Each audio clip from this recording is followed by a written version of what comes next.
বিসমিল্লাহির রহমানির রহিম। বিসিএস এর আপনারা যারা মেডিকেল সায়েন্সের অ্যাডমিশন নিয়েছেন, যারা ক্লাস করছেন, আমি অলরেডি ফিজিওলজি 3 জিআইটি মেটাবলিজমের উপরে আমি একটা ক্লাস নিয়েছি এবং আপনারা ক্লাসটা পড়েছেন।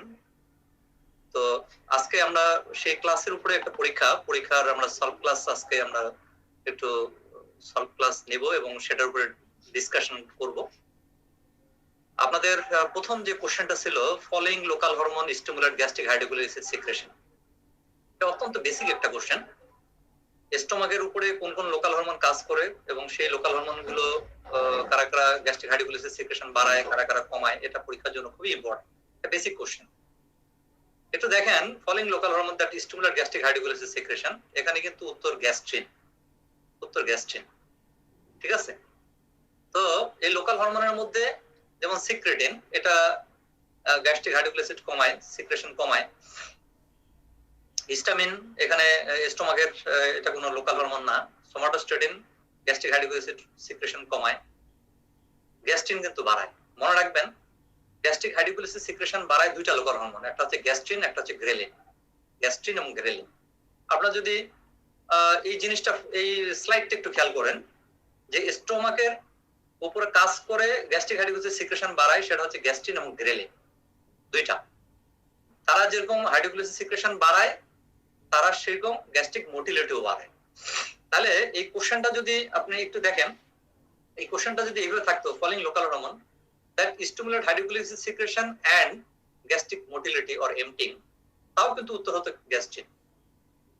গ্যাস্ট্রিন না থেকে যদি গ্রেলিন থাকতো, তাও উত্তর হতো, মানে তখন উত্তর হতো গ্রেলিন। কেমন? তার মানে স্টোমাকে দুইটা লোকাল হরমোন স্টোমাক থেকে, প্যারাটাল সেল থেকে হাইড্রোকোলিসিস সিক্রেশন বাড়ায়, একটা হচ্ছে গ্যাস্ট্রিন, একটা হচ্ছে গ্রেলিন। এই দুইটা লোকাল হরমোন গ্যাস্ট্রিক এমটিংও বাড়ায়, অর্থাৎ মোটিলিটিও বাড়ায়। আর গ্যাস্ট্রিক হাইড্রোকোলিসিস সিক্রেশন কমায় পাঁচটা local hormone, somatostatin, cholecystokinin, secretin, VIP, GIP. তাহলে একটু খেয়াল করেন, আমাদের কোশ্চেনে ছিল সিক্রেটিন। সিক্রেটিন কিন্তু হাইড্রোকোলিসিস সিক্রেশন কমায়, কোশ্চেন আছে বাড়ায়, তাই না? সোমাটোস্টেটিন কমায়। আমার মনে হয় যে 1 নম্বর কোশ্চেন নিয়ে আপনাদের কোনো সংশয় থাকার কথা না।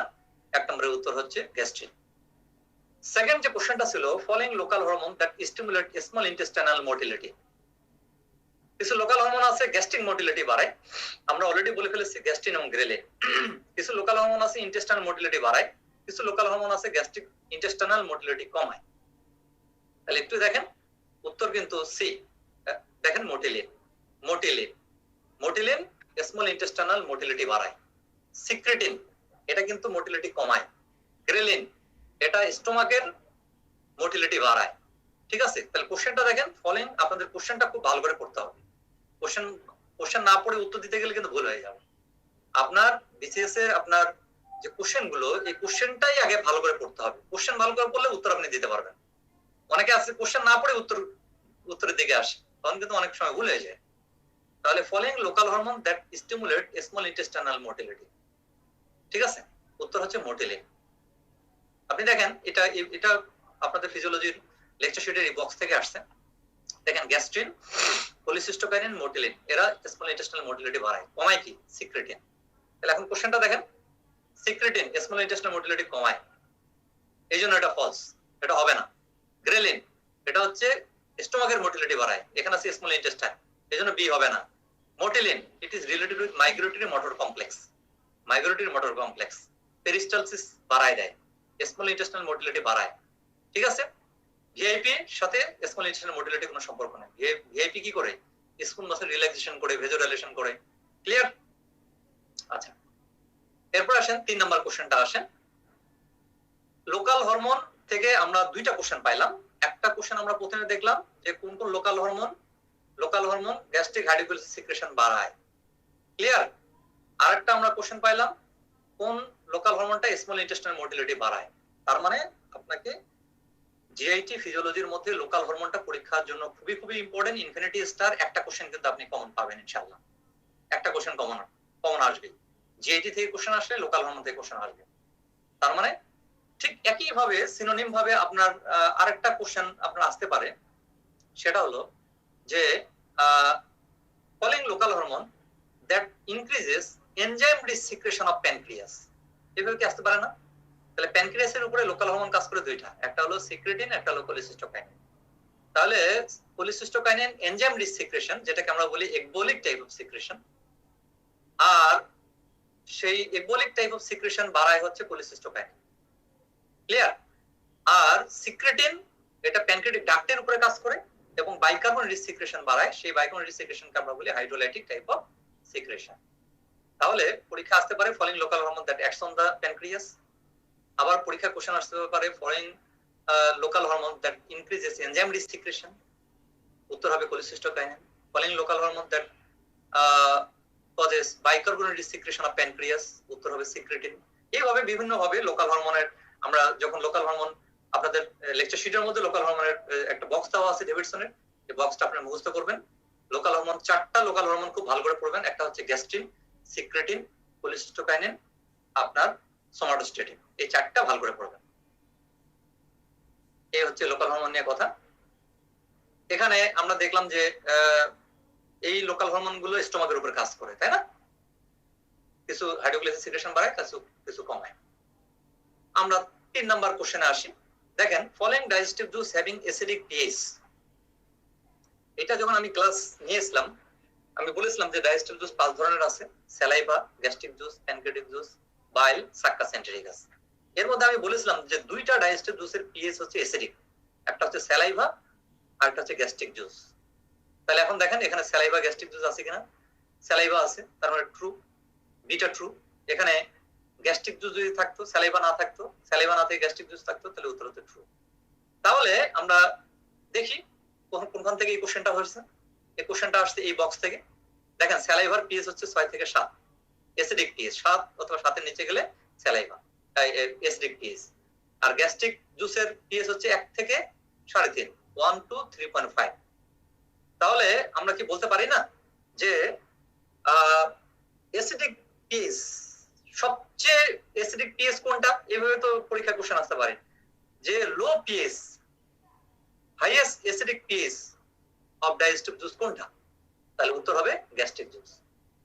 তাহলে অ্যাসিডিক পিএইচ হচ্ছে স্যালাইভা এবং গ্যাস্ট্রিক জুস, আর মোর অ্যাসিডিক কোনটা? গ্যাস্ট্রিক জুস, যার পিএইচ হচ্ছে 1 থেকে 3.5। এটা এখান থেকে কোশ্চেন আসছে। 4 নাম্বার কোশ্চেনটা একটু খেয়াল করেন। Following is the main dietary form of lipid. Main dietary form of lipid. Clear? তাহলে লিপিড আমরা টিজি হিসেবে খাই, কোলেস্ট্রল এস্টার ফর্মে খাই, কোলেস্ট্রল হিসেবে খাই, ফসফোলিপিড ফর্মে খাই, তাই না? কোনটা মেইন? উত্তর হচ্ছে ট্রাইঅ্যাসাইল গ্লিসারল। ট্রাইঅ্যাসাইল গ্লিসারল, যেটাকে আমরা বলি টিজি। তাহলে উত্তর হচ্ছে সি, টিজি। তাহলে এইভাবে কোশ্চেন আসতে পারে, following is the main dietary form of carbohydrate. Monosaccharide আসতে পারে, glucose, fructose, galactose, starch, cellulose. কোনটা মেইন ডায়েটারি ফর্ম? উত্তর হচ্ছে স্টার্চ। তাহলে কার্বোহাইড্রেটের মেইন ডায়েটারি ফর্ম হচ্ছে স্টার্চ, আর লিপিডের মেইন ডায়েটারি ফর্ম হচ্ছে টিজি। এই কথাটা আপনারা খেয়াল রাখবেন। তাহলে দেখেন, এটা লেকচার শিটের আপনার লিপিড ডাইজেশন অ্যাবজর্পশন থেকে কোশ্চেনটা করা আমি করেছি। দেখেন, ডায়েটারি লিপিড হচ্ছে নিউট্রাল ফ্যাট অর্থাৎ টিজি, এটা হচ্ছে মেইন ডায়েটারি ফর্ম। এছাড়া আমরা ফসফোলিপিড হিসেবে খাই, কোলেস্ট্রল হিসেবে খাই, কোলেস্ট্রল এস্টার খাই, কোলেস্ট্রল খাই, তাই না?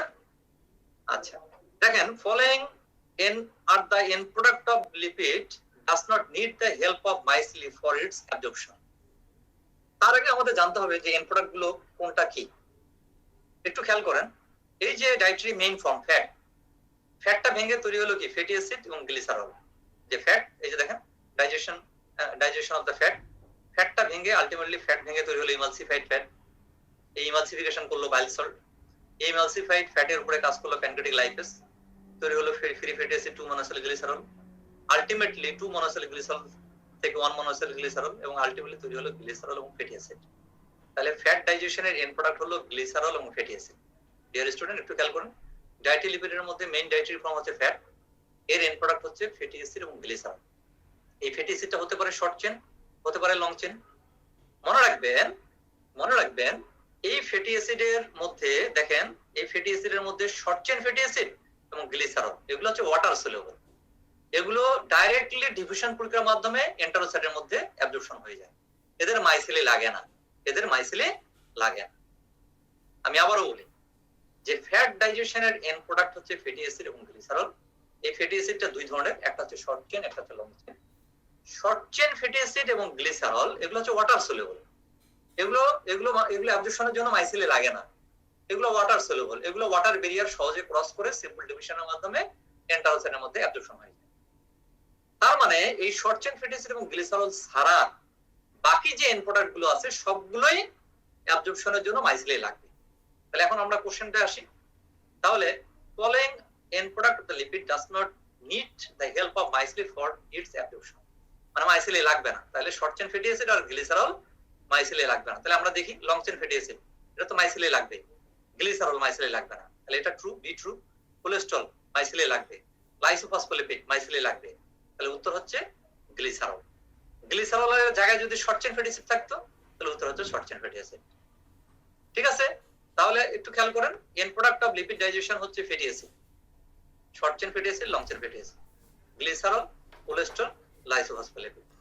মাইসিলে লাগবে না, মাইসিলে লাগবে না শর্ট চেইন ফ্যাটি অ্যাসিড এবং গ্লিসারল। মাইসিলে লাগবে এই এন্ড প্রোডাক্ট গুলোর জন্য, মাইসিলে লাগবে কাটাকার long chain fatty acid, cholesterol, lysophospholipid. Very simple.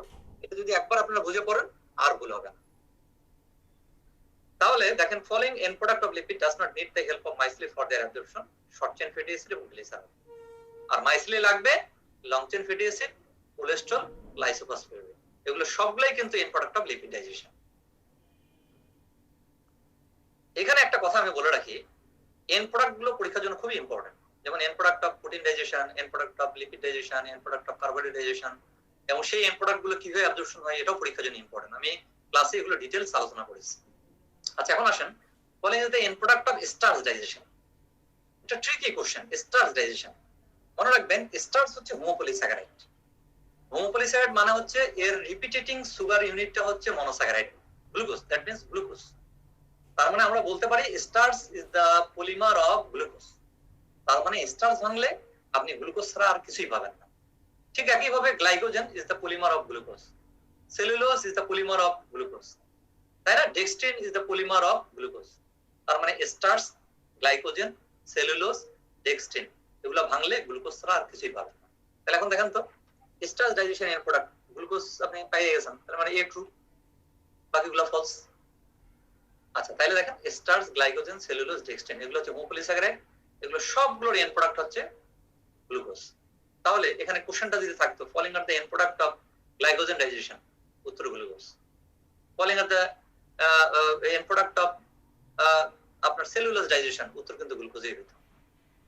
আর ইনুলিন ভাঙলে ফ্রুক্টোজ পাবেন। তার মানে inulin is the polymer of fructose. ইনুলিনে সেম মনোস্যাকারাইড ইউনিটটা হচ্ছে fructose. Which is the most sensitive test for cholestasis? 7 নম্বর পয়েন্ট, কোলেস্টেসিস। কোলেস্টেসিস মানে হচ্ছে biliary obstruction, এবং আপনারা জানেন যে biliary obstruction-এ 3টা এনজাইম বাড়ে।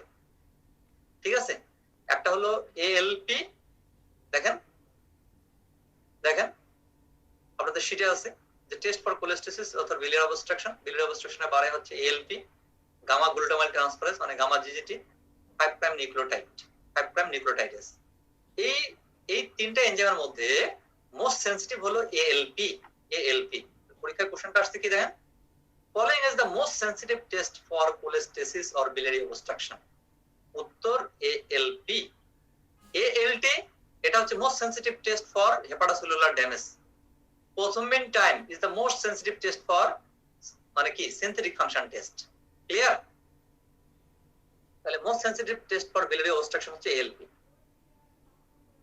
Following is the synthetic function test of liver. আপনারা জানেন যে লিভারের সিনথেটিক ফাংশন টেস্ট কয়টা? 4টা। লিভারের সিনথেটিক ফাংশন টেস্ট 4টা। একটা হচ্ছে total protein, serum albumin, albumin globulin ratio, prothrombin time. তার মানে এই 4টা দিয়ে আমরা লিভারের সিনথেটিক ফাংশন ঠিক আছে কিনা সেটা আমরা বুঝবো। মোস্ট সেনসিটিভ হচ্ছে প্রথমিন টাইম। তাহলে প্রথমিন টাইম যদি প্রলং হয় তাহলে লিভারের সিনথেটিক ফাংশনটা অল্টার হয়ে গেছে, লিভার ফেলিওরের দিকে যাচ্ছে। ঠিক আছে, টোটাল প্রোটিন যদি কমে তাহলে it indicates chronic liver failure. তাহলে একুট লিভার ফেলিওর ইন্ডিকেট মানে prothrombin time prolong indicate acute liver failure, total protein decrease indicate chronic liver failure. তাহলে যদি বলা হয় ক্রনিক লিভার ডিজিজ জন্য আমাদের মোস্ট সেনসিটিভ টেস্ট কোনটা? Total protein. আর acute liver disease acute liver ফেলিওরের জন্য প্রথম ইনটাইম। তাহলে আমাদের কোশ্চেনটা দেখেন, following is the synthetic function test of liver ALT কিন্তু synthetic function test না, হেপাটোসেলুলার ড্যামেজ হলে ALT বাড়ে, ALP synthetic function না, ALP কিন্তু কি ALP হচ্ছে biliary obstruction অথবা কোলেস্টেসিস এর টেস্ট। প্রথম ইনটাইম কিন্তু ট্রু, প্রথম ইনটাইম দিয়ে আমরা করি। সিরাম বিলিরুবিন হচ্ছে এক্সক্রিটরি ফাংশন। আপনি এভাবে রুল অফ এক্সক্লুশন করে করে আপনাকে উত্তর দিতে হবে। যেহেতু উত্তর একটা, তাহলে আপনি দেখবেন ALT এটা হচ্ছে হেপাটোসেলুলার ড্যামেজ, ALP হচ্ছে biliary obstruction, প্রথম ইনটাইম হচ্ছে সিনথেটিক ফাংশন, বিলিরুবিন হচ্ছে এক্সক্রিটরি ফাংশন দেখা হয়, তাহলে উত্তর হচ্ছে সি। এখন আপনারা 9 নম্বর প্রশ্নে আসেন। আমাদের 8 নম্বর প্রশ্নের মাধ্যমে আমাদের জিআইটি আমাদের শেষ হয়ে গেল। এখন আসেন হচ্ছে আমরা মেটাবলিজমের কিছু কোশ্চেন দেখেন, আমরা কোশ্চেন দেখব সলভ করব। দেখেন ফলোইং 9 নম্বর কোশ্চেন দেখেন, following metabolic pathway occur in mitochondrial matrix. অত্যন্ত ট্রিকি কোশ্চেন। তাহলে আমি কিন্তু ক্লাসে বলেছিলাম কিছু মেটাবলিক পাথওয়ে সাইটোপ্লাজমে হয়, কিছু মাইটোকন্ড্রিয়া হয়, কিছু বোথ। মাইটোকন্ড্রিয়াল পাথওয়ে আবার দুই জায়গায় হয়, মাইটোকন্ড্রিয়াল মেমব্রেনে হয়, ম্যাট্রিক্সে হয়। মনে রাখবেন মাইটোকন্ড্রিয়াল মেমব্রেনে হয় হচ্ছে রেসপিরেটরি চেইন, মেমব্রেন ছাড়া মাইটোকন্ড্রিয়াল আদার পাথওয়ে গুলো ম্যাট্রিক্সে হয়। তাহলে একটু খেয়াল করেন তো, দেখেন এইচএমপি শান পাথওয়ে এটা হচ্ছে সাইটোপ্লাজমে হয়, এখানে বলছে মাইটোকন্ড্রিয়াল ম্যাট্রিক্স। এইচএমপি শান সাইটোপ্লাজমে ফলস, গ্লাইকোলাইসিস সাইটোপ্লাজমে ফলস। রেসপিরেটরি চেইনটা আপনার কনফিউশন হতে পারে, আচ্ছা রেসপিরেটরি চেইন তো মাইটোকন্ড্রিয়া হয়, কিন্তু না, রেসপিরেটরি চেইন হয় মাইটোকন্ড্রিয়াল মেমব্রেনে, ইনার মাইটোকন্ড্রিয়াল মেমব্রেন, এখানে আছে ম্যাট্রিক্স, এজন্য সি ফলস। কিটোজেনেসিস মাইটোকন্ড্রিয়াল ম্যাট্রিক্স, ঠিক একই ভাবে টিসিএস সাইকেল, বিটা অক্সিডেশন এগুলো মাইটোকন্ড্রিয়াল ম্যাট্রিক্সেই হয়। তো কোশ্চেনটা আসছে কোথা থেকে দেখেন, metabolic pathway occur in mitochondria. এখানে দেখেন 60টা মেটাবলিক পাথওয়ে আছে, এই 60টার মধ্যে রেসপিরেটরি চেইন হচ্ছে ইনার মাইটোকন্ড্রিয়াল মেমব্রেন, বাদ বাকি সব ম্যাট্রিক্স। তাহলে এটা আপনি যদি মনে রাখেন metabolic pathway occur in mitochondria, তাহলে সাইটোপ্লাজমটা বলার দরকার নেই। যেমন আমাদের স্টেম সেল গ্লাইকোলাইসিস এটা সাইটোপ্লাজম, এইচএমপি শান্ট সেল এটাও সাইটোপ্লাজম। ক্লিয়ার? আচ্ছা 10 নম্বর পয়েন্ট আসেন, coenzyme involve in respiratory chain. তাহলে রেসপিরেটরি চেইনে কি কি কোএনজাইম ইনভলভ? আপনারা যদি একটু ছবিটার দিকে তাকান আমরা দেখি, দেখেন এটা একটা রেসপিরেটরি চেইন, এনএডি, এফএমএন অথবা এফএডি, কোএনজাইম কিউ, এগুলো কিন্তু কোএনজাইম। তাহলে এনএডি, এফএডি অথবা এফএমএন, কোএনজাইম কিউ, এগুলো হচ্ছে হাইড্রোজেন ক্যারি করে, এগুলো হচ্ছে কোএনজাইম, এগুলো ভিটামিন থেকে আসছে। যেমন দেখেন এনএডি নিয়াসিন ভিটামিন বি3 থেকে আসছে, এফএমএন ফ্লাভিন মনোনিউক্লিওটাইড রিবোফ্লাভিন থেকে আসছে, বি2 থেকে আসছে। ক্লিয়ার? তাহলে একটু খেয়াল করেন, coenzyme involve in respiratory chain, তাহলে হচ্ছে FMN, FAD, NAD, coenzyme Q. তাহলে কোশ্চেনটা আমাদের কি ছিল, coenzyme involve in respiratory chain, TPP thiamine pyrophosphate তো না, এটা হচ্ছে ভিটামিন বি1 থেকে আসছে, বায়োটিন না, এফএডি ট্রু, সাইটোক্রোম গুলো হচ্ছে এটা হচ্ছে ইলেকট্রন ট্রান্সপোর্ট, এগুলো কিন্তু কোএনজাইম না, ইলেকট্রন ক্যারি করে। ক্লিয়ার? এগুলো হচ্ছে ইলেকট্রন ক্যারি করে, কিন্তু কোএনজাইম হচ্ছে এফএডি। তাহলে আপনার মুখস্থ করবেন রেসপিরেটরি চেইনের কোএনজাইম হচ্ছে 4টা, একটা হচ্ছে FMN, FAD, NAD, coenzyme Q. আপনি যদি দেখে দেখে এই ছবিটা দেখে পড়েন তাহলে ক্লিয়ার হবে। যেমন সাইটোক্রোম কিন্তু কি, সাইটোক্রোম কিন্তু ইলেকট্রন ক্যারিয়ার এবং এগুলো কোএনজাইম ফর্ম না, এগুলো কোএনজাইম না। তাহলে রেসপিরেটরি চেইনের কোএনজাইম হচ্ছে এনএডি, এফএমএন অথবা এফএডি, কোএনজাইম কিউ। তাহলে উত্তরটা আপনারা দিতে পারবেন খুব সহজে। এখন আসেন following is the metabolic fate of acetyl CoA, অত্যন্ত important, very important. Following is the metabolic fate of acetyl CoA. যে কোনো একটা মেটাবলিক ফেট আপনাদের আসবে, হয় এসিটাইল কোয়ে, নাহলে পাইরুভেট, নাহলে অ্যামোনিয়া। তাহলে এসিটাইল কোয়ের ফেট, এই কোশ্চেনটা আপনি একটু আমরা এই বক্সটা দেখে নিই। এসিটাইল কোয়ের ফেট কি? এসিটাইল কোয়ে দেখেন, এসিটাইল কোয়ে টিসিএস সাইকেলে ঢুকে অক্সিডেশন হয়ে যাবে, এসিটাইল কোয়ে থেকে ফ্যাটি অ্যাসিড তৈরি হবে, কোলেস্ট্রল তৈরি হবে, কিটোন বডি তৈরি হবে, এসিটাইল কোলিন তৈরি হবে। তাহলে কোশ্চেনটা দেখেন, তাহলে দেখেন সিনথেসিস অফ অ্যালানিন, না অ্যালানিন তৈরি হবে না এসিটাইল কোয়ে থেকে, কিটোন বডি তৈরি হবে ট্রু, গ্লুকোজ তৈরি হবে না, ল্যাকটেট তৈরি হবে না, ইউরিয়া তৈরি হবে না, কারণ ইউরিয়া তৈরি হয় অ্যামোনিয়া থেকে, ল্যাকটেট তৈরি হয় পাইরুভেট থেকে, তাই না? Synthesis of glucose non carbohydrate থেকে, ল্যাকটেট থেকে গ্লুকোজ তৈরি হতে পারে, তাই না? কিন্তু এসিটাইল কোয়ে থেকে গ্লুকোজ তৈরি কখনোই হবে না, এসিটাইল কোয়ে থেকে কিটোন বডি তৈরি হবে।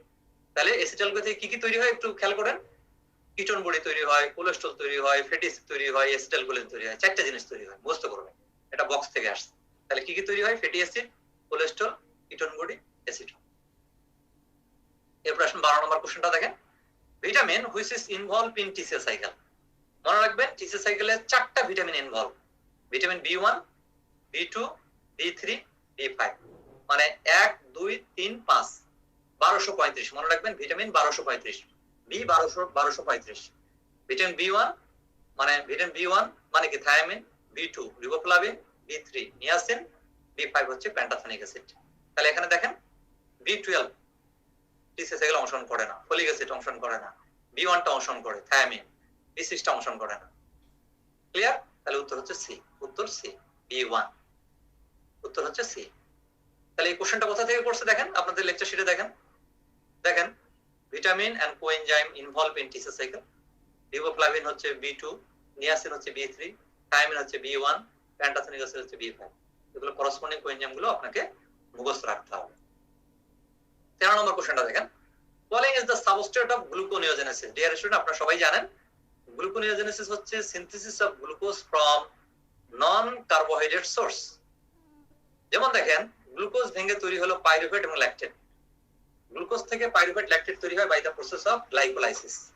তাহলে গ্লুকোজ কিন্তু কার্বোহাইড্রেট, কিন্তু পাইরুভেট এবং ল্যাকটেট যে তৈরি হলো এটা কিন্তু নন কার্বোহাইড্রেট। এই নন কার্বোহাইড্রেট সোর্স থেকে গ্লুকোজ তৈরি হতে পারে। সেই নন কার্বোহাইড্রেট সোর্স গুলো কি কি একটু দেখেন, এখানে দেখেন গ্লিসারল। গ্লিসারল কিন্তু নন কার্বোহাইড্রেট সোর্স, তার মানে গ্লিসারল ট্রু। আপনাদের একটা তো, আপনাদের যেটা যদি একটা ট্রু পেয়ে যান বাকিগুলো তো ফলস, তার উত্তর একটাই হবে। কোলেস্ট্রল থেকে গ্লুকোজ তৈরি হয় না। লাইসিন, লিউসিন এবং লাইসিন এগুলো হচ্ছে কিটোজেনিক অ্যামাইনো অ্যাসিড। লাইসিন থেকে কিটোন বডি তৈরি হবে কিন্তু গ্লুকোজ তৈরি হবে না। পেন্টোজ সুগার থেকেও গ্লুকোজ তৈরি হবে না। তাহলে উত্তর কি? এ। এই কোশ্চেনটা আসছে কোথা থেকে একটু খেয়াল করেন, সাবস্ট্রেট অফ গ্লুকোনিওজেনেসিস। দেখেন glucogenic amino acid, lactate, glycerol, propionate, pyruvate, intermediates of glycolysis, intermediates of TCA. এগুলো আপনাদের লেকচার শিটে আছে, এটা মুখস্থ করে ফেলুন। সাবস্ট্রেট অফ গ্লুকোনিওজেনেসিস পরীক্ষার জন্য ইনফিনিটি স্টার। গ্লুকোনিওজেনেসিস এর হরমোনাল রেগুলেশনটা ভালো করে পড়বেন, গ্লুকোনিওজেনেসিস এর রেট লিমিটিং এনজাইমটাও ভালো করে পড়ে নেবেন। এইচএমপি শান্ট পাথওয়ে একটু দেখা যাচ্ছে, আমি একটু আলোচনা করে যাই কারণ পরের কোশ্চেনটা হচ্ছে এইচএমপি শান্ট। দেখেন এইচএমপি শান্ট পাথওয়ের আরেক নাম হচ্ছে pentose phosphate pathway, phosphogluconate pathway. দুইটা পাথওয়ের নামটা মনে রাখবেন। এইচএমপি শান্ট হচ্ছে alternative to glycolysis and TCS cycle, যেখানে গ্লুকোজ অক্সিডেশন হবে কিন্তু এটিপি তৈরি হবে না। গ্লাইকোলাইসিস এবং টিসিএস সাইকেলে এটিপি তৈরি হয়, এইচএমপি শান্ট পাথওয়েতে এটিপি তৈরি হয় না। এর ইম্পর্টেন্সটা কি? এইচএমপি শান্ট পাথওয়েতে যে রাইবোজ সুগার তৈরি হয়, এই রাইবোজ সুগারটা নিউক্লিওটাইড এবং নিউক্লিক অ্যাসিড তৈরিতে হেল্প করে। তাহলে এইচএমপি শান্ট পাথওয়ের একটা এন্ড প্রোডাক্ট হলো রাইবোজ সুগার, যেখান থেকে নিউক্লিওটাইড এবং নিউক্লিক অ্যাসিড তৈরি হয়। আরেকটা প্রোডাক্টের নাম হচ্ছে এনএডিপিএস। এর ফাংশন অনেকগুলো। এই এনএডিপিএস এর ফাংশন হলো, একটা হলো ফ্যাটি অ্যাসিড তৈরি করবে, স্টেরয়েড, কোলেস্ট্রল তৈরি করবে, লিভারের যে ডিটক্সিফাইং অ্যাকশন সেটাতে হেল্প করবে, হেমোলাইসিস প্রিভেন্ট করবে আরবিসি তে। তারপরে ফ্যাগোসাইটের মধ্যে সুপার অক্সাইড তৈরি করবে, ফ্রি রেডিক্যাল তৈরি করবে, ফ্যাগোসাইটোসিস হেল্প করবে। ক্লিয়ার? তাহলে পরীক্ষা যদি কোশ্চেন আসে which pathway is essential for nucleic acid synthesis, আপনারা পরীক্ষা দিয়েছেন, তাহলে বলেন নিউক্লিক অ্যাসিড তৈরির জন্য লাগে হচ্ছে রাইবোজ সুগার, এবং এই রাইবোজ সুগারটা শুধুমাত্র এইচএমপি শান্ট থেকেই আসে। উত্তর বি, উত্তর হচ্ছে B, Bangladesh, B for Bangladesh. HMP shunt থেকে রাইবোজ সুগার আসে এবং এই রাইবোজ সুগারটা নিউক্লিওটাইড নিউক্লিক অ্যাসিড তৈরিতে হেল্প করে। তাহলে উত্তর হচ্ছে এইচএমপি শান্ট। 4 নম্বর কোশ্চেনটা দেখেন, following is the rate limiting enzyme of glycolysis. Deer student, আপনারা যখন মেটাবলিক পাথওয়েগুলো পড়বেন প্রত্যেকটা পাথওয়ের রেট লিমিটিং এনজাইমটা মনে রাখার চেষ্টা করবেন। রেগুলেটরি এনজাইম যদি থাকে সেটা মনে রাখার চেষ্টা করবেন। তাহলে এইচএমপি শান্ট পাথওয়ের এনজাইম, রেগুলেটরি এনজাইম হচ্ছে 4টা। রেগুলেটরি এনজাইম হচ্ছে 4টা। একটা হচ্ছে হেক্সোকাইনাস, পাইরুভেট কাইনাস, ফসফোফ্রুক্টোকাইনাস, তাই না? হেক্সোকাইনাস, গ্লুকোকাইনাস, ফসফোফ্রুক্টোকাইনাস আর হচ্ছে পাইরুভেট কাইনাস। এই 4টা রেগুলেটরি এনজাইমের মধ্যে রেট লিমিটিং এনজাইম কিন্তু একটা, সেটা হচ্ছে ফসফোফ্রুক্টোকাইনাস। তাহলে এখানে দেখেন, এখানে যে 4টা এনজাইম দেওয়া আছে এগুলো কিন্তু সবগুলো রেগুলেটরি এনজাইম। হেক্সোকাইনাস, গ্লুকোকাইনাস, ফসফোফ্রুক্টোকাইনাস, পাইরুভেট কাইনাস, এগুলো হচ্ছে রেগুলেটরি এনজাইম অফ গ্লাইকোলাইসিস। কিন্তু এর মধ্যে একটা কিন্তু রেট লিমিটিং, ফসফোফ্রুক্টোকাইনাস। উত্তর হচ্ছে সি। তাহলে দেখেন রেগুলেটরি এনজাইম হচ্ছে 4টা, এই 4টার মধ্যে ফসফোফ্রুক্টোকাইনাস হচ্ছে rate limiting enzyme. Following is the ketogenic amino acid. সারা জীবন মনে রাখবেন, যতদিন চান্স পান নাই। তাহলে কিটোজেনিক অ্যামাইনো অ্যাসিড, আপনি এটা শুধু বিশেষ না, পার্ট 1 দেন, রেসিডেন্সি দেন, সব জায়গায় কিন্তু এই কোনটা গ্লুকোজেনিক অ্যামাইনো অ্যাসিড কোনটা কিটোজেনিক অ্যামাইনো অ্যাসিড এক্সাম্পল গুলো পরীক্ষা আসে। তাহলে কিটোজেনিক অ্যামাইনো অ্যাসিড মনে রাখবেন leucine, lysine, only 2, leucine, lysine. Ketogenic amino acid, এছাড়া বাদ বাকি সব গ্লুকোজেনিক। তাহলে দেখেন এখানে লিউসিন আছে, উত্তর বি। যদি লাইসিন থাকতো, এটা কোশ্চেনটা আসছে কোথা থেকে? এই বক্স থেকে, আমাদের লেকচার শিটে এই বক্স দেখেন, leucine lysine ketogenic amino acid, leucine lysine ketone body তৈরি করে, এছাড়া বাদ বাকি সব গ্লুকোজেনিক অ্যামাইনো অ্যাসিড, তার মানে এরা গ্লুকোজ তৈরি করবে। 17 নম্বর কোশ্চেনটা দেখেন, following is the fate of ammonia. আমি প্রথমে বলেছিলাম ফেট, তিনটার ফেট খুব ভালো করে পড়বেন, একটা হচ্ছে পাইরুভেট, একটা হচ্ছে এসিটাইল কোয়ে, আর একটা হচ্ছে অ্যামোনিয়া, ইনফিনিটি এস্টার। তাহলে অ্যামোনিয়ার ফেট কি? অ্যামোনিয়ার fate synthesis of uric acid. No, এটা যদি ইউরিয়া থাকতো তাহলে ট্রু হতো। তাহলে অ্যামোনিয়া থেকে কখনো ইউরিক অ্যাসিড তৈরি হয় না, অ্যামোনিয়া থেকে ইউরিয়া তৈরি হয় বাই ইউরিয়া সাইকেল। আপনারা জানেন ইউরিয়া সাইকেলে toxic ammonia is converted into non toxic urea, not uric acid. এই জন্য এ ফলস। কিটোন বডি তৈরি হয় না, কিটোন বডি তৈরি হয় এসিটাইল কোয়ে থেকে।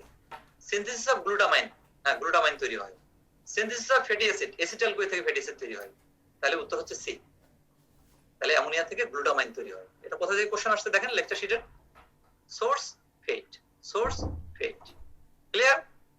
অ্যামোনিয়ার ফেট দেখেন, synthesis of urea, synthesis of glutamine, যেটা আপনারা এমসিকিউর মধ্যে আছে, formation of ammonium salt, non essential amino acid, synthesis of non-protein nitrogenous substance and purine pyrimidine, synthesis of amino sugar. Clear? আচ্ছা, এখন আসেন 18 number question. Liver is the only site for synthesis of.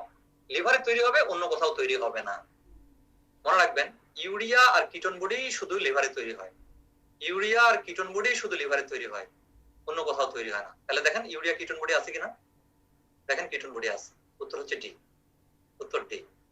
তাহলে liver is the only site for synthesis of urea and ketone body. মনে রাখবেন। highest TG rich lipoprotein, dear student, lipoprotein অত্যন্ত important. Lipoprotein থেকে প্রতি বছর পরীক্ষায় question আসে। তাহলে TG rich lipoprotein দুইটা, একটা হচ্ছে কাইলোমাইক্রন, একটা হচ্ছে VLDL। VLDL কাইলোমাইক্রনে লাইপো TG আপনার TG থাকে 90% আর VLDL এর VLDL এর TG থাকে 60%। তাহলে chylomicron is the highest TG rich lipoprotein, chylomicron. তাহলে কাইলোমাইক্রন ভিএলডিএল এই দুইটাই কিন্তু টিজি রিচ লাইপোপ্রোটিন। এইচডিএল এবং এলডিএল এই দুইটা হচ্ছে কোলেস্ট্রল রিচ লাইপোপ্রোটিন। সবচেয়ে বেশি টিজি থাকে কাইলোমাইক্রনে আর সবচেয়ে বেশি কোলেস্ট্রল থাকে হচ্ছে এলডিএল এ। তাহলে হাইয়েস্ট টিজি রিচ লাইপোপ্রোটিন হচ্ছে কাইলোমাইক্রন। কোশ্চেনটা যদি থাকতো হাইয়েস্ট কোলেস্ট্রল রিচ লাইপোপ্রোটিন, উত্তর হতো এলডিএল। অত্যন্ত ইম্পর্টেন্ট। তাহলে দেখেন এখানে 90% টিজি, এই যে ইয়েলো কালারটা এটা হচ্ছে টিজি, এটা হচ্ছে কাইলোমাইক্রন। কাইলোমাইক্রন 90% টিজি, ভিএলডিএল হচ্ছে আপনার 60% টিজি। তাহলে এটা হচ্ছে সবচেয়ে বেশি, সবচেয়ে বেশি এই টিজি। আর কোলেস্ট্রল দেখেন 50%, এখানে 50%, এখানে 20% কোলেস্ট্রল, এখানে 5% কোলেস্ট্রল, এখানে হচ্ছে 25% কোলেস্ট্রল। তাহলে কোলেস্ট্রল রিচ লাইপোপ্রোটিন হচ্ছে এলডিএল, এইচডিএল। সবচেয়ে বেশি কোলেস্ট্রল থাকে কোথায়? এলডিএল। এইজন্য এলডিএলটা খারাপ।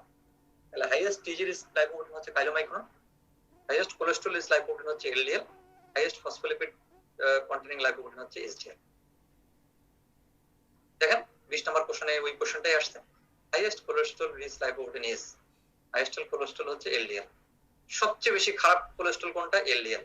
তাহলে পরীক্ষা যদি আসে সবচেয়ে বেশি অ্যাথেরোস্ক্লেরোটিক পটেনশিয়াল কার? উত্তর হচ্ছে এলডিএল। অ্যাথেরোস্ক্লেরোসিস করে মেইনলি কোন লাইপোপ্রোটিন? এলডিএল। অ্যাথেরোস্ক্লেরোসিস প্রিভেন্ট করে কোন লাইপোপ্রোটিন? এইচডিএল। ক্লিয়ার? এই কথাগুলো আপনারা সবাই জানেন, একটু খেয়াল করে নেবেন। Fatty acid is the main metabolic fuel for, তাহলে ফ্যাটি অ্যাসিডটা কার মেটাবলিক ফুয়েল? তাহলে fatty acid main metabolic fuel হচ্ছে কার্ডিয়াক মাসেলের। কার্ডিয়াক মাসেলে ফ্যাটি অ্যাসিড বিটা অক্সিডেশনের মাধ্যমে এসিটাইল কোয়ে তৈরি হয়, এসিটাইল কোয়ে টিসি সাইকেলে ঢুকে এটিপি তৈরি করে, তাই না? তাহলে এই কোশ্চেনটা আসছে এই বক্স থেকে। দেখেন ফ্যাটি অ্যাসিড দেখেন, fatty acid cardiac muscle, fatty acid normal well fit কন্ডিশনে কার্ডিয়াক মাসেল, ঠিক আছে? Choline lipoprotein is synthesized by the intestine. মনে রাখবেন ইন্টেস্টাইনে তৈরি হয় কাইলোমাইক্রন এবং এইচডিএল, কাইলোমাইক্রন এবং এইচডিএল। তাহলে এখানে দেখেন কোথায়, দেখেন কাইলোমাইক্রন আছে, কাইলোমাইক্রন আছে বিধায় উত্তর হচ্ছে সি। যদি কাইলোমাইক্রনের জায়গায় যদি এইচডিএল থাকতো তাও উত্তর হতো সি। তাহলে ইন্টেস্টাইন থেকে তৈরি হয় দুইটা লাইপোপ্রোটিন। দেখেন ইন্টেস্টাইন থেকে কাইলোমাইক্রন আর এইচডিএল, লিভার এবং ইন্টেস্টাইন। এখানে ইন্টেস্টাইনও হবে, আমি যখন ক্লাসটা নিয়েছি তখন আমি বলেছিলাম লিভার এবং ইন্টেস্টাইন। তাহলে কাইলোমাইক্রন তৈরি হয় ইন্টেস্টাইনে, এইচডিএল তৈরি হয় ইন্টেস্টাইনে। ক্লিয়ার? ফলিং লাইপোপ্রোটিনের সিনথেসিস বাই দ্য ইন্টেস্টাইন, একটা হচ্ছে কাইলোমাইক্রন, একটা এইচডিএল। তাহলে যদি পরীক্ষা কোশ্চেন আসে ফলিং লাইপোপ্রোটিনের synthesis by the liver and intestine, তখন উত্তর কিন্তু এইচডিএল হবে। কাইলোমাইক্রন শুধু ইন্টেস্টাইনে, আর এইচডিএল ইন্টেস্টাইন এবং লিভার দুই জায়গায়। Which lipoprotein carry endogenous lipid? Endogenous lipid carry করে কোনটা? ঠিক আছে, এন্ডোজেনাস লিপিড ক্যারি করবে, দেখেন VLDL mainly endogenous lipid carry করবে, ভিএলডিএল, এলডিএল, এই দুইটাই হবে। যদি যদি এখানে মেইনলি কথাটা থাকতো, কোশ্চেনটা যদি মেইনলি কথাটা থাকে এন্ডোজেনাস লিপিড ক্যারি করবে মেইনলি, তাহলে উত্তর হবে হচ্ছে আপনার এলডিএল, তাই না? এলডিএল ক্যারি করে পেরিফেরাল থেকে কোলেস্ট্রলটা ক্যারি করে লিভারে নিয়ে আসবে, লিভার থেকে কোলেস্ট্রল ক্যারি করে ব্লাডে নিয়ে আসবে হচ্ছে ভিএলডিএল। তাহলে এন্ডোজেনাস লিপিড ক্যারি করবে হচ্ছে ভিএলডিএল, এক্সোজেনাস লিপিড ক্যারি করবে হচ্ছে কাইলোমাইক্রন। তাহলে কাইলোমাইক্রন ক্যারি এক্সোজেনাস লিপিড, কাইলোমাইক্রনটা এক্সোজেনাস লিপিড ক্যারি করবে, ভিএলডিএল ক্যারি করবে হচ্ছে endogenous lipid. Clear? Endogenous lipid. Non calorigenic food, যেখান থেকে আমরা কোনো এনার্জি পাবো না। এনার্জি পাবো না কোথা থেকে? ভিটামিন এবং মিনারেলস। ভিটামিন এবং মিনারেলস থেকে আমরা এনার্জি পাই না। কার্বোহাইড্রেট থেকে আমরা ক্যালোরি পাই, প্রোটিন থেকে ক্যালোরি পাই, ফ্যাট থেকে আমরা ক্যালোরি পাই, কিন্তু ভিটামিন এবং মিনারেলস থেকে আমরা কোনো ক্যালোরি পাই না। এই জন্য এটা হচ্ছে নন ক্যালোরিজেনিক। কোশ্চেনটা আসছে কোথা থেকে দেন? ক্যালোরিজেনিক ফুড হচ্ছে কার্বোহাইড্রেট, ফ্যাট এবং প্রোটিন, নন ক্যালোরিজেনিক হচ্ছে ভিটামিন, মিনারেলস, ওয়াটার। এখান থেকে কোশ্চেনটা আসছে। 25 নম্বর কোশ্চেন দেখেন, omega 3 fatty acid is, omega 3 fatty acid, omega 3 fatty acid, omega 3 fatty acid সেটা হচ্ছে লিনোলিনিক। লিনোলিনিক হচ্ছে ওমেগা 3, লিনোলিক হচ্ছে ওমেগা 6, অ্যারাকিডোনিক হচ্ছে ওমেগা 6, ওলিক অ্যাসিড এটা কিন্তু ওমেগা 3 ওমেগা 6 এর মধ্যে কোনোটার মধ্যে পড়ে না। এটা হলো একটা স্যাচুরেটেড ফ্যাটি অ্যাসিড, মনো আনস্যাচুরেটেড ফ্যাটি অ্যাসিড। মনো আনস্যাচুরেটেড ফ্যাটি অ্যাসিড হচ্ছে ওলিক অ্যাসিড, আর লিনোলিক, লিনোলিনিক, অ্যারাকিডোনিক হচ্ছে পলি আনস্যাচুরেটেড ফ্যাটি অ্যাসিড, এগুলোকে বলা হয় এসেনশিয়াল ফ্যাটি অ্যাসিড। তাহলে মনে রাখবেন ওমেগা 3 হচ্ছে লিনোলিনিক, ওমেগা 6 হচ্ছে লিনোলিক আর অ্যারাকিডোনিক, এ আর সি হচ্ছে ওমেগা 6, বি হচ্ছে ওমেগা 3, উত্তর হচ্ছে বি, ওমেগা 3। ক্লিয়ার? এখানে হচ্ছে লিনোলিক, লিনোলিনিক, অ্যারাকিডোনিক অ্যাসিড, এগুলো হচ্ছে essential fatty acid, essential fatty acid. এর মধ্যে লিনোলিনিকটা হচ্ছে ওমেগা 3, লিনোলিক আর অ্যারাকিডোনিক হচ্ছে omega 6। Following is the trace element. আমরা ট্রেস এলিমেন্টের মধ্যে ঢুকলাম। মনে রাখবেন ট্রেস এলিমেন্টের মধ্যে আয়রন, আয়োডিন এবং ক্যালসিয়াম, আয়রন, আয়োডিন এবং জিঙ্ক, এই তিনটা পরীক্ষার জন্য খুবই খুবই ইম্পর্টেন্ট, আয়রন, আয়োডিন, জিঙ্ক। তাহলে following is the trace element. তাহলে ট্রেস এলিমেন্ট গুলো হচ্ছে মাইক্রো মিনারেল, যাদের daily requirement less than 100 milligram per day, আর ম্যাক্রো মিনারেল হচ্ছে daily requirements greater than 100 milligram per day. Sodium, potassium, calcium, magnesium, phosphorus, chloride, ছয়টা হচ্ছে কি macro mineral. এই ছয়টা ছাড়া বাদ বাকি সবগুলোই হচ্ছে ট্রেস এলিমেন্ট। তাহলে দেখেন সোডিয়াম, সোডিয়াম কিন্তু ম্যাক্রো মিনারেল, এটা ট্রেস এলিমেন্ট না। Potassium macro mineral, chloride macro mineral, fluoride মনে হয় ম্যাক্রো মিনারেল কিন্তু আসলে ম্যাক্রো মিনারেল না, ফ্লোরাইড হচ্ছে মাইক্রো মিনারেল, আর মাইক্রো মিনারেলের আরেক নাম হচ্ছে ট্রেস এলিমেন্ট। তাহলে ফ্লোরাইড, উত্তর হচ্ছে ফ্লোরাইড। জি, তাহলে এখান থেকে কোশ্চেনটা আসছে দেখেন, macro mineral daily requirement greater than 100 milligram per day, 6 in number, sodium, potassium, calcium, magnesium, phosphorus, fluoride. Fluoride হচ্ছে ম্যাক্রো, আর দেখেন ফ্লোরাইড, ফ্লোরাইড হচ্ছে micro. Following macro mineral maintain plasma osmolarity mainly. Plasma osmolarity maintain করে sodium, potassium, calcium, magnesium, উত্তর হচ্ছে sodium. Plasma osmolarity 92% is maintained by sodium, তাহলে উত্তর হচ্ছে এই। তাহলে ফ্লো চার্টটা দেখেন, প্লাজমা অসমোলারিটি 300 মিলিঅসমোল পার লিটার। এই plasma osmolarity 92% is maintained by sodium crystalloid, 92%, তার মানে সোডিয়ামটাই হচ্ছে মেইন। 8% by others, others এর মধ্যে 7.5% হচ্ছে ক্রিস্টালয়েড, 0.5% হচ্ছে কলয়েড। তাহলে পরীক্ষা যদি আসে plasma osmolarity is mainly maintained by colloid না ক্রিস্টালয়েড, উত্তর কিন্তু হবে তখন ক্রিস্টালয়েড। ক্রিস্টালয়েডের মধ্যে মেইনলি কোনটা? মেইনলি হচ্ছে sodium. Following trace element is indicated in pregnancy. মনে রাখবেন প্রেগন্যান্সিতে আমরা আয়রনের সাথে জিঙ্কও ইদানিং দিই, তাহলে আয়রন এবং জিঙ্ক দুইটাই হচ্ছে ট্রেস এলিমেন্ট। তাহলে দেখেন এখানে আয়রন আছে কিনা, এখানে আয়রন নাই। জিঙ্ক আছে কিনা, জিঙ্ক আছে।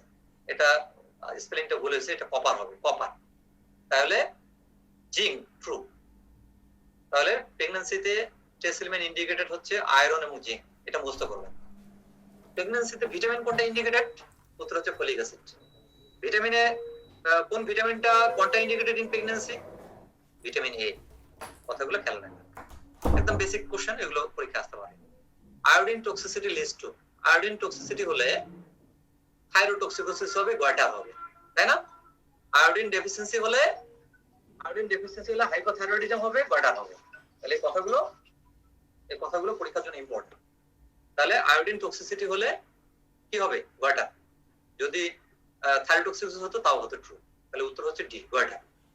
আয়োডিন টক্সিসিটি হলে থাইরোটক্সিকোসিস হবে, গয়টার হবে। গয়টার আয়োডিন ডেফিসিয়েন্সি হলেও গয়টার হয়, আয়োডিন টক্সিসিটি হলেও গয়টার হয়। খেয়াল রাখবেন, দেখেন আয়োডিন ডেফিসিয়েন্সি হলে গয়টার, আয়োডিন টক্সিসিটি হলে গয়টার। আয়োডিন টক্সিসিটি হলে থাইরোটক্সিকোসিস, আয়োডিন ডেফিসিয়েন্সি হলে ক্রিটিনিজম। ক্লিয়ার? এখান থেকে কোশ্চেনটা আসছে।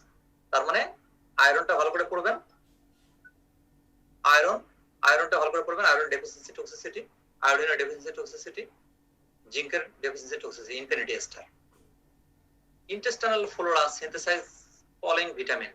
Intestinal flora synthesize the following vitamin. Gut Flora কি কি ভিটামিন তৈরি করে? মনে রাখবেন গাট ফ্লোরা তিনটা ভিটামিন তৈরি করে। ভিটামিন কে, বি12, বায়োটিন। তাহলে কোশ্চেনটা দেখেন, বায়োটিন আছে, বি12 নাই, তাই না? ভিটামিন কেও নাই। থায়ামিন, এটা গাট ফ্লোরা তৈরি করে না। ফলিক অ্যাসিড গাট ফ্লোরা তৈরি করে না। নিয়াসিন গাট ফ্লোরা তৈরি করে না। গাট ফ্লোরা তৈরি করে বায়োটিন, বি12, ভিটামিন কে। ক্লিয়ার? আচ্ছা, দেখেন ইন্টেস্টাইনাল ফ্লোরা, ভিটামিন কে, বি12, বায়োটিন। স্টেরয়েড, কোলেস্টেরল থেকে তৈরি হয় ভিটামিন ডি, আর ট্রিপ্টোফ্যান অ্যামাইনো অ্যাসিড থেকে তৈরি হয় নিয়াসিন। তাহলে আমাদের বডিতে ভিটামিন তৈরি হয় 5টা। ভিটামিন কে, বি12, বায়োটিন, এগুলো হচ্ছে ব্যাকটেরিয়া দিয়ে।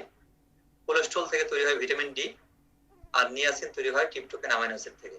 আমাদের বডিতে টোটাল ভিটামিন তৈরি হয় 5টা। এটা আপনাদের লেকচার শিটও আছে। দেখেন এন্ডোজেনাসলি সিনথেসাইজ ভিটামিন, গাট ফ্লোরা থেকে তৈরি হয়, দেখেন ভিটামিন কে, বি12, বায়োটিন। এখান থেকে কোশ্চেনটা করা হয়েছে। Which form of vitamin A acts as antioxidant? আপনারা জানেন যে ভিটামিন এ বিভিন্ন ফর্ম আছে, রেটিনোইক অ্যাসিড, বিটা ক্যারোটিন, তাই না? তাহলে কোন ফর্মটা অ্যান্টিঅক্সিডেন্ট? উত্তর হলো বিটা ক্যারোটিন। রেটিনোইক অ্যাসিড এগুলো কিন্তু অ্যান্টিঅক্সিডেন্ট না, only beta carotene acts as antioxidant. তাহলে যদি এখানে এই কোশ্চেনটা একটু ঘুরায় বলতো, which form of vitamin A acts as a provitamin, তখনও কিন্তু উত্তর হতো বিটা ক্যারোটিন। তাহলে মনে রাখবেন ভিটামিন এর বিটা ক্যারোটিনটা হচ্ছে প্রোভিটামিন, ভিটামিন এ এর বিটা ক্যারোটিন ফর্মটা হচ্ছে অ্যান্টিঅক্সিডেন্ট। এবং এখানে আরেকটা কথা বলে রাখি, এই রেটিনোইক অ্যাসিডটা হরমোন হিসেবে কাজ করে। পরীক্ষা যদি বলা হয় following which form of vitamin A acts as a hormone, কোনটা হরমোন হিসেবে কাজ করে? উত্তর কিন্তু তখন রেটিনোইক অ্যাসিড হবে। Retinoic acid acts as a hormone. তাহলে অ্যান্টিঅক্সিডেন্ট ভিটামিন দেখেন বিটা ক্যারোটিন বানানটা ভুলে এসেছে, beta carotene oblique vitamin A, vitamin E অথবা tocopherol, vitamin C or ascorbic acid. Function form of vitamin A retinoic acid. এই তিনটা functional form একটাও কিন্তু অ্যান্টিঅক্সিডেন্ট না। Following which vitamin acts as a coenzyme? তাহলে মনে রাখবেন এডিইকে, এই চারটা ফ্যাট সলিউবল ভিটামিনের মধ্যে only vitamin K acts as a coenzyme. কোন রিঅ্যাকশনে? Carboxylation reaction. কার কার্বক্সিলেশন? Vitamin K dependent clotting factor 2, 7, 9, 10। আপনারা জানেন vitamin K dependent clotting factor হচ্ছে 2, 7, 9, 10। এগুলো লিভারে তৈরি হয়, এগুলো ইনঅ্যাক্টিভ ফর্মে থাকে। এগুলো অ্যাক্টিভেশনের জন্য দরকার হয় পোস্ট ট্রান্সলেশনাল ম্যাচুরেশন দরকার হয়। সেই ম্যাচুরেশন করে হচ্ছে কার্বক্সিলেশন রিঅ্যাকশনে। সেই রিঅ্যাকশনে ভিটামিন কে কোএনজাইম হিসেবে কাজ করে। ভিটামিন কে ফাইলোকুইনন এবং মেনাকুইনন ফর্মটা কোএনজাইম হিসেবে কাজ করে। ভিটামিন সি নাম্বার পয়েন্ট হবে ভিটামিন কে। তাহলে আর কোন কোন ভিটামিন কোএনজাইম হিসেবে কাজ করে? তাহলে ফ্যাট সলিউবলের মধ্যে ভিটামিন কে, আর ওয়াটার সলিউবলের মধ্যে অল ভিটামিন বি কমপ্লেক্সের সবগুলোই, আর নন বি কমপ্লেক্সের মধ্যে ভিটামিন সি। তাহলে পরীক্ষার জন্য আপনারা খেয়াল রাখবেন ফ্যাট সলিউবলের মধ্যে শুধুমাত্র ভিটামিন কে আর ওয়াটার সলিউবল সবগুলাই কোএনজাইম হিসেবে কাজ করে, বি কমপ্লেক্স সবগুলাই vitamin C. Following vitamin deficiency is associated with neural tube defect. Dear student, আপনারা সবাই জানেন ফলিক অ্যাসিডের একটা ফাংশন হলো folic acid neural tube development করে ইন আর্লি প্রেগন্যান্সি। তাহলে ফলিক অ্যাসিড ডেফিসিয়েন্সি হলে নিউরাল টিউব ডিফেক্ট হয়, এনএনকেফালি, এনকেফালোসিল, তাই না, স্পাইনা বাইফিডা। তাহলে উত্তর হচ্ছে folic acid B. Peripheral neuropathy occurs in following vitamin deficiency. আপনারা জানেন যে পেরিফেরাল নিউরোপ্যাথি হয় হচ্ছে তিনটা ভিটামিন ডেফিসিয়েন্সিতে, বি1, বি6, বি12। তাহলে এখানে দেখেন বি1, বি6, বি12 আছে কিনা, বি12 আছে, তাহলে উত্তর হচ্ছে সি। তাহলে পেরিফেরাল নিউরোপ্যাথি অকার্স ইন কোন কোন ভিটামিন, বি1, বি6, বি12, একদম মুখস্থ করে ফেলবেন। Liver store the following function. লিভারের ফাংশনটা খুব ভালো করে পড়বেন, synthetic function, excretory function, metabolic function, তাই না, কিছু স্টোরেজ ফাংশন আছে। স্টোরেজ ফাংশনটা কি, লিভার স্টোর করে কিছু ভিটামিন, ভিটামিনের নাম হচ্ছে ভিটামিন এ, ডি, বি12। মনে রাখবেন এশিয়ান ডেভেলপমেন্ট ব্যাংক, এ, D, বি12।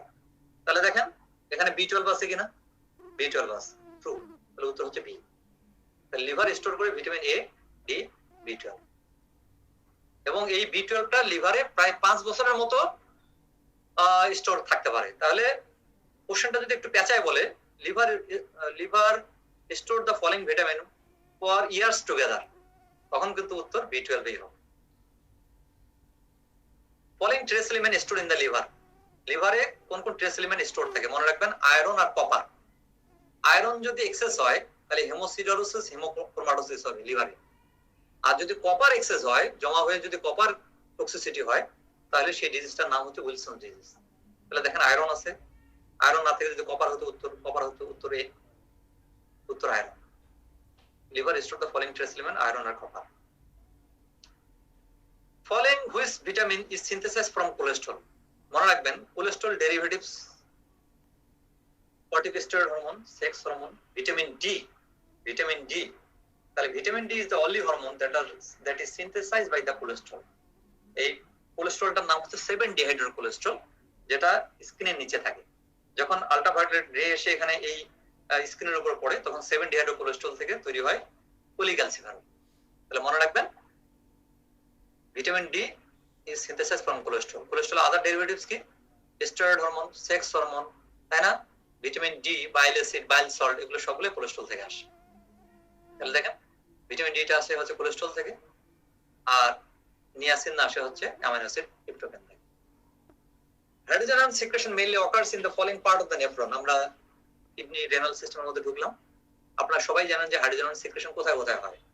Hydrogen ion secretion proximal convert টিউবুলে হয়, অ্যাসেন্ডিং লিম্ফে হয়, ডিস্টাল টিউবুলে হয়, কালেক্টিং ডাক্টে হয়, ঠিক আছে। প্রক্সিমাল কনভার্ট টিউবুলে ম্যাক্সিমাম হাইড্রোজেন আয়ন সিক্রেশন হয় 70% অ্যাপ্রক্সিমেটলি, অথবা কোন কোন বইয়ে 80 to 90% বলা হয়েছে। তাহলে hydrogen ion secretion mainly occurs হয় কোথায়, দেখেন hydrogen ion secretion mainly occurs in PCT. PCT তে 85%, অ্যাসেন্ডিং লিম্ফে 10%, ডিস্টাল এবং কালেক্টিংটা দুইটা মিলে হচ্ছে 5%। তাহলে হাইড্রোজেন আয়ন সিক্রেশন এই চারটা জায়গায় হয়, মেইনলি হয় কোথায়, পিসিটি 85%। ক্লিয়ার? তাহলে হাইড্রোজেন আয়ন সিক্রেশন ডিস্টাল টিউবুলে হয়, তাই না, কালেক্টিং ডাক্টে হয়, প্রক্সিমালে হয়, অ্যাসেন্ডিং লিম্ফে হয়। কোশ্চেনটা ভালো করে পড়বেন, hydrogen ion secretion mainly occurs কোথায় হয়, প্রক্সিমাল কর্নার টিউবুলে 85%। তাহলে হাইড্রোজেন আয়ন সিক্রেশনটা কিভাবে হয়, হাইড্রোজেন সিক্রেশন হয় সোডিয়াম হাইড্রোজেন কাউন্টার ট্রান্সপোর্টের মাধ্যমে। সোডিয়াম ঢোকে হাইড্রোজেন বের হয়, সোডিয়াম ঢোকে হাইড্রোজেন বের হয়, ঠিক আছে। দেখেন সোডিয়াম হাইড্রোজেন কাউন্টার ট্রান্সপোর্টের মাধ্যমে 85% হাইড্রোজেন সিক্রেশন হবে পিসিটি, 10% অ্যাসেন্ডিং লিম্ফ, ঠিক আছে। আর হাইড্রোজেন পাম্প, প্রোটন পাম্পের মাধ্যমে হাইড্রোজেন সিক্রেশন হবে ডিস্টাল টিউবুলে এবং কালেক্টিং টিউবুলে অথবা কালেক্টিং ডাক্টে। কমপ্লিট রিঅ্যাবজর্ব হবে রেনাল টিউবুল থেকে। Following substance is completely reabsorb from the renal tubules. মানে প্রক্সিমাল কনভার্ট টিউবুলে কমপ্লিট রিঅ্যাবজর্পশন হয় কি কি, গ্লুকোজ, অ্যামাইনো অ্যাসিড, ভিটামিন, আর একটা হলো এসিটো এসিটাডায়ন। Glucose, amino acid, vitamin. তাহলে একটু খেয়াল করেন তো, কমপ্লিট রিঅ্যাবজর্পশন এখানে গ্লুকোজ নাই, অ্যামাইনো অ্যাসিড আছে, ভিটামিন নাই, তাহলে amino acid. Bicarbonate complete reabsorption হয় না, ওয়াটারও হয় না, ইউরিয়াও হয় না, অ্যামাইনো অ্যাসিড হয়, glucose, amino acid, vitamin. Medullary interstitial hyperosmolarity is created by deposition of. তাহলে আপনারা জানেন যে কর্টেক্স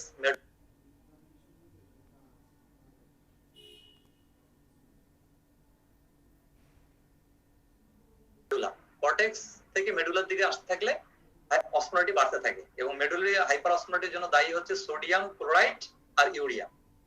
সোডিয়াম ক্লোরাইড এবং ইউরিয়ার কারণে মেডুলার অসমোলারিটি বেশি। তাহলে দেখেন পটাশিয়াম না, সোডিয়াম উত্তর ট্রু, সোডিয়াম ঠিক আছে, সোডিয়াম হচ্ছে true, magnesium false, uric acid false. তাহলে উত্তর হচ্ছে বি, সোডিয়াম।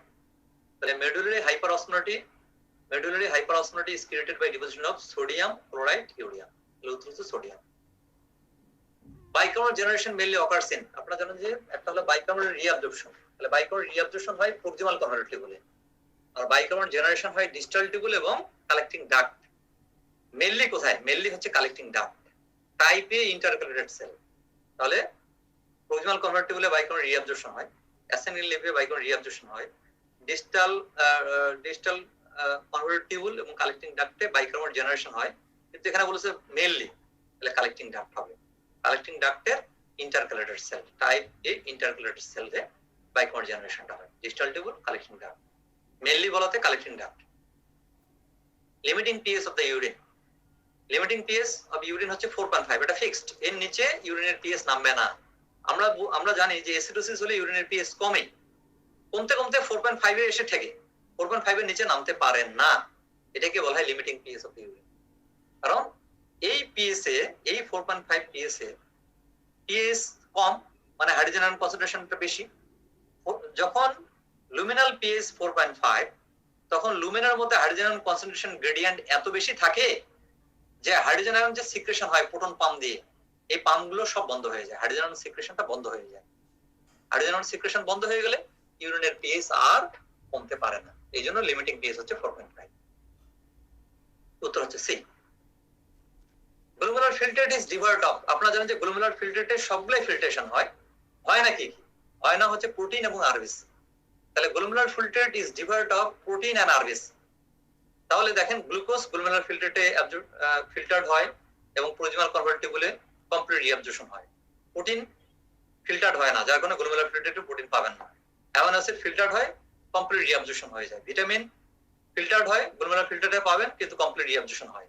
প্রোটিন গ্লোমেরুলার ফিল্ট্রেটে নরমালি পাওয়া যায় না, যদি পাওয়া যায় তাহলে এটা হচ্ছে প্যাথোলজি, গ্লোমেরুলার মেমব্রেনটা ড্যামেজ হয়ে গেছে।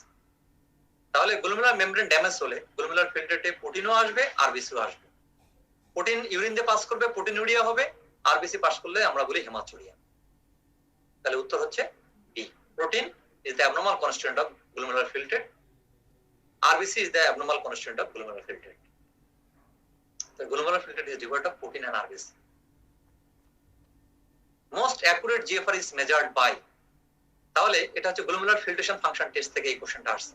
আমরা জিএফআর মেজার করি কি কিভাবে? আমরা জিএফআর মেজার করি আপনার ক্রিয়েটিন ক্লিয়ারেন্স দিয়ে, ইনুলিন ক্লিয়ারেন্স দিয়ে, ইউরিয়া ক্লিয়ারেন্স দিয়ে, ক্লিয়ারেন্স টেস্ট দিয়ে, 51 ক্রোমিয়াম লেভেল ইডিটিএ দিয়ে, ইজিএফআর দিয়ে আমরা জিএফআর মেজার করি।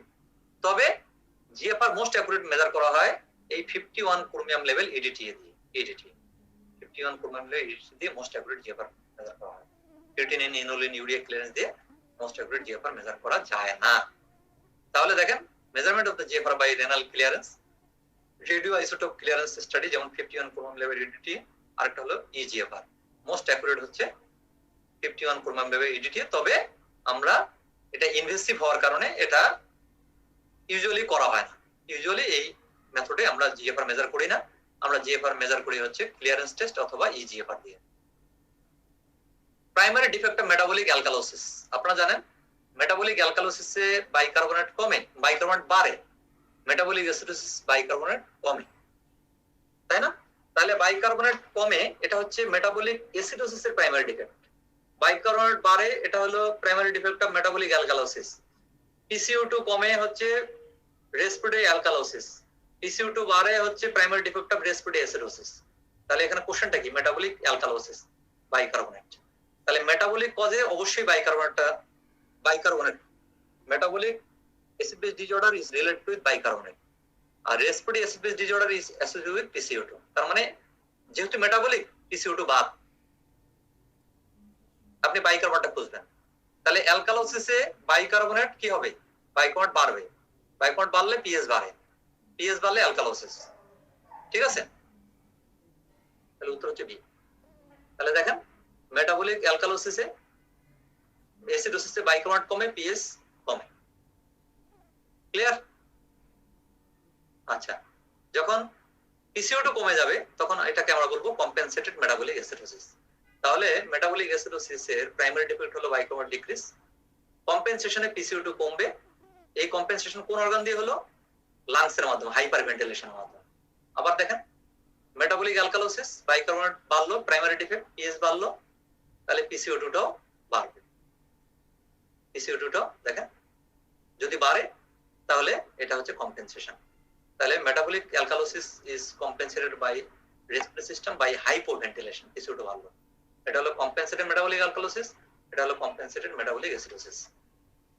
ঠিক আছে, হবে রেসপিরেটরি অ্যাসিডোসিস প্রাইমারি ডিফেক্ট হলো পিসিও2 ইনক্রিজ, কম্পেনসেশনে বাইকার্বনেট বেড়ে গেল, তাহলে respiratory acidosis compensated by kidney by increase bicarbonate generation and reabsorption. Respiratory alkalosis primary defect একটু খেয়াল করেন, প্রাইমারি ডিফেক্ট হলো রেসপিরেটরি অ্যালকালোসিস, পিসিও2 কমে গেছে, পিএস বেড়ে গেছে, কম্পেনসেশনে দেখেন কম্পেনসেশনে বাইকার্বনেটও কমে গেছে। Hyperchloremic metabolic acidosis occurs in, hyperchloremic metabolic acidosis মানে হচ্ছে normal anion gap metabolic acidosis. Anion gap normal থেকে কোথায়? ডায়রিয়াতে হয়, কিন্তু methanol poisoning, renal failure, aspirin poisoning এগুলো হচ্ছে অ্যানানগ্যাপটা হাই হয়। তাহলে হাই অ্যানানগ্যাপটাকে বলা হয় নরমোক্লোরিমিক মেটাবলিক অ্যাসিডোসিস। তাহলে methanol poisoning, renal failure, aspirin poisoning এ নরমোক্লোরিমিক মেটাবলিক অ্যাসিডোসিস হবে। হাইপারক্লোরিমিক হয় হচ্ছে ডায়রিয়াতে, ডায়রিয়াতে এ।